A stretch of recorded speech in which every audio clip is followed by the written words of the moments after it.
No fair referee no fair জালেম। 2 গোলে এগিয়ে থেকেও শেষ পর্যন্ত বিশ্বকাপ থেকে বিদায়, এমন হৃদয়ভাঙ্গা পরাজয়ের পর ক্ষোভে ফেটে পড়েছেন মিশরের ফরোয়ার্ড মোস্তফা জিকো। ম্যাচ শেষে সরাসরি রেফারিকে দায়ী করে তাকে জালিম বলে মন্তব্য করেছেন তিনি।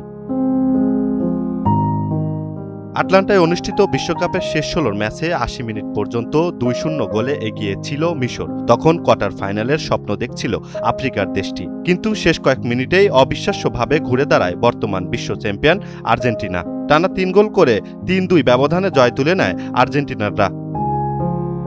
ম্যাচ শেষে এক সাক্ষাৎকারে জিকো অভিযোগ করেন, পুরো ম্যাচে রেফারির সিদ্ধান্ত ছিল মিশরের বিপক্ষে। তার ভাষায় 2 গোলে এগিয়ে থাকার পরেও একের পর এক সিদ্ধান্ত তাদের বিপক্ষে গেছে, যা ম্যাচের ফল বদলে দিয়েছে।